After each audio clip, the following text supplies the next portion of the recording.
Baik, teman-teman sekalian, Assalamualaikum warahmatullahi wabarakatuh.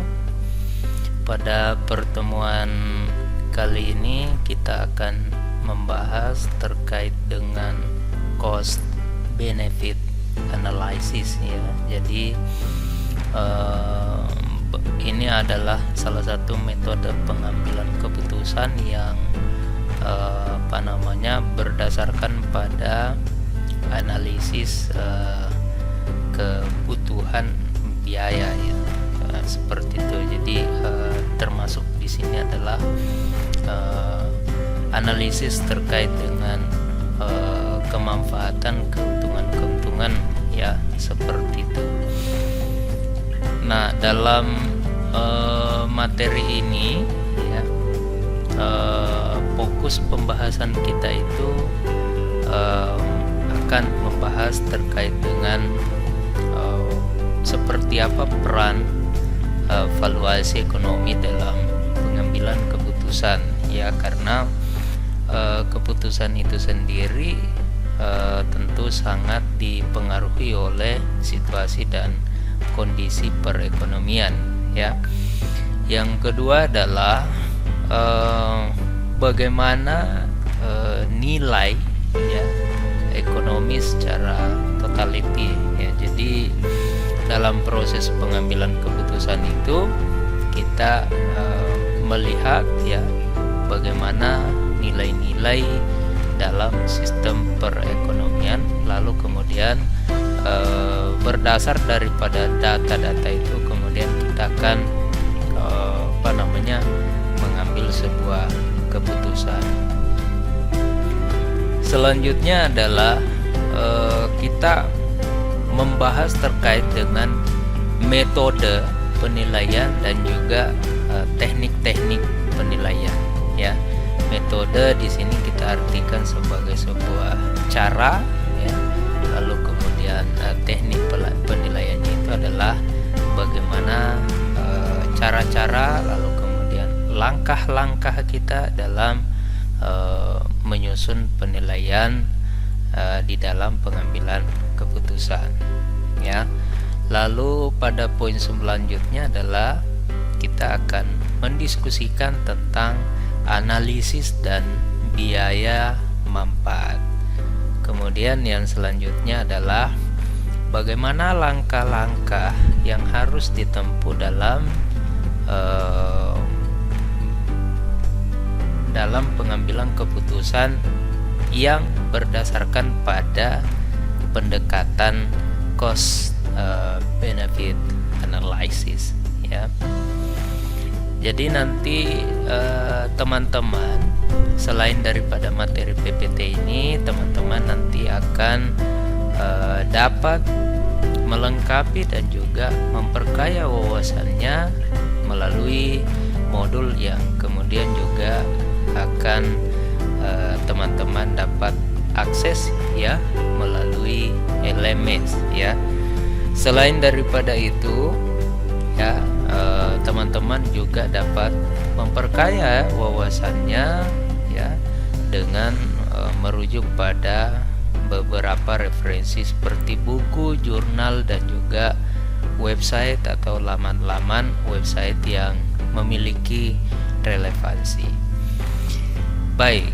Nah, dalam peran valuasi ekonomi dalam proses pengambilan keputusan ya, sebagaimana yang dikatakan oleh Fahrudin itu melihat bahwa cara ini sebagai sebuah usaha ya untuk memberikan nilai ya, tidak saja dalam bentuk kualitas tetapi yang terpenting adalah pendekatan kuantitatif ya, yang mana difokuskan pada barang dan juga jasa ya, yang kemudian dapat memberikan dorongan kepada sumber daya baik itu lingkungan, situasi dan kondisi harga yang kemudian beredar dan berkembang di pasar ya.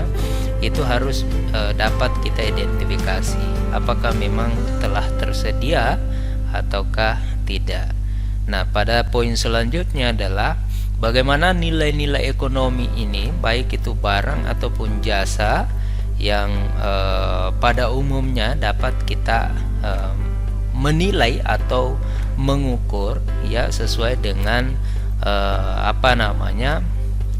metode transaksi ya, jual beli terhadap komoditi-komoditi untuk apakah nanti di situ dapat diakses ya atau dikurangi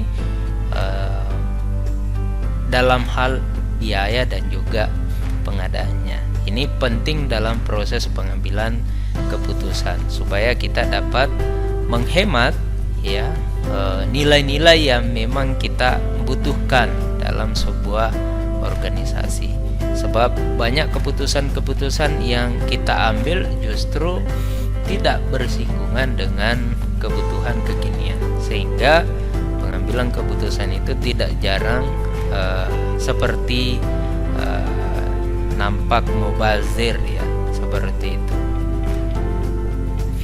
Lalu kemudian ini kalau bicara tentang nilai total ekonomi ya, kita mengetahui secara bersama bahwa nilai total ekonomi ini adalah bagaimana sumber daya lingkungan yang memiliki dasar ataupun pondasi dalam rangka atau guna mewujudkan kesejahteraan ekonomi di dalam masyarakat.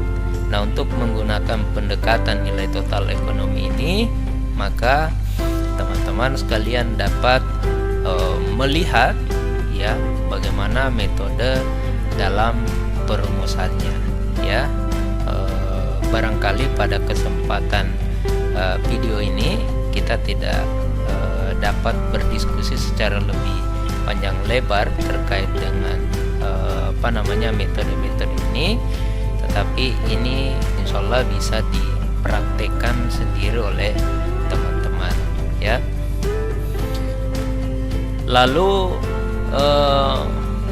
metode dan teknik penilaian dalam pengambilan keputusan ya.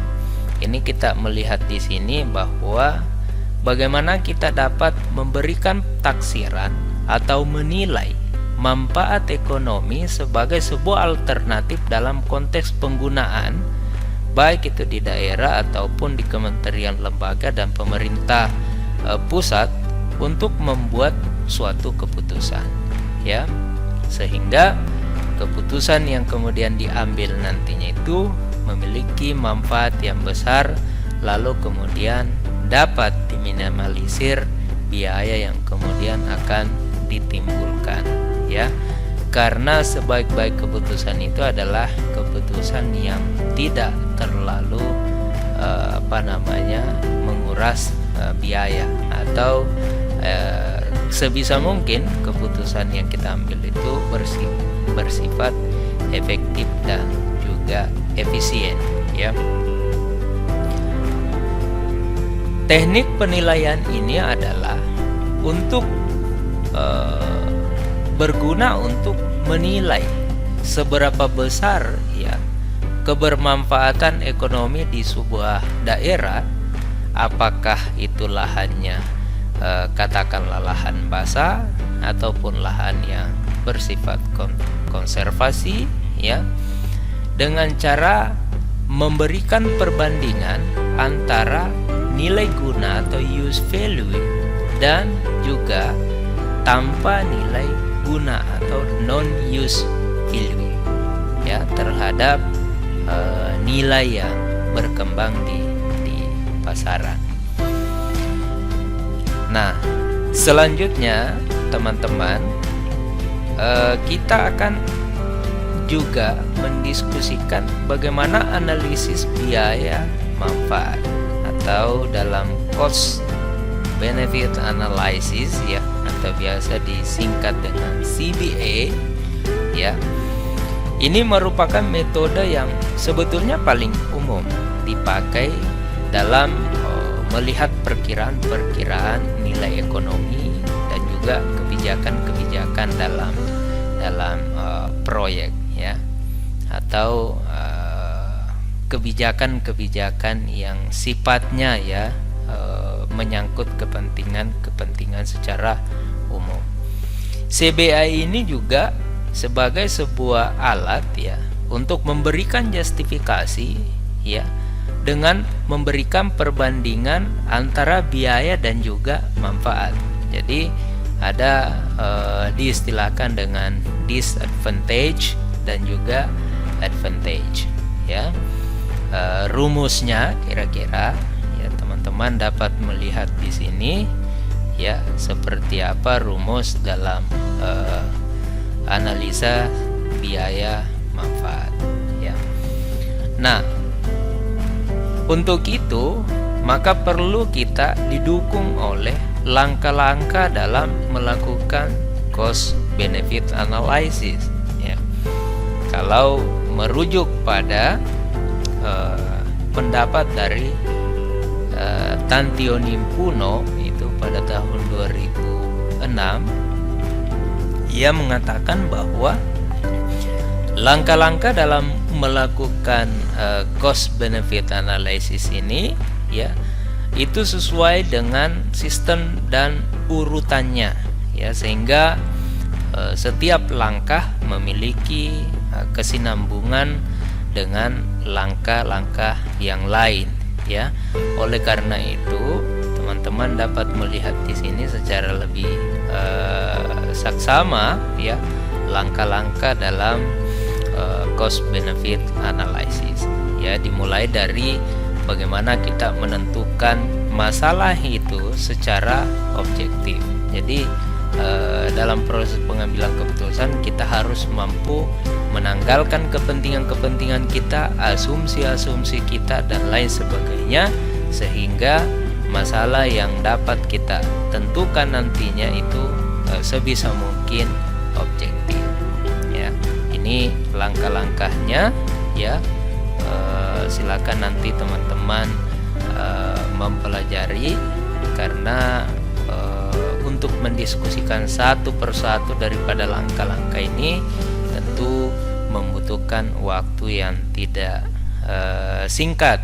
Oleh karena itu dalam video kali ini ya ini kita tampilkan. Selanjutnya nanti teman-teman dapat mengakses pedoman atau modul secara lebih teknis dan secara lebih mendalam ya. Nah, dari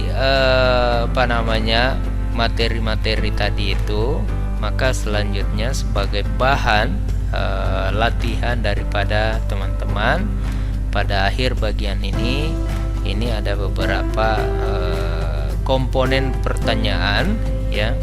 Setelah teman-teman membaca modul dan juga kemudian mendengarkan video ini, maka selanjutnya teman-teman dapat menjawab ya beberapa soal latihan ya.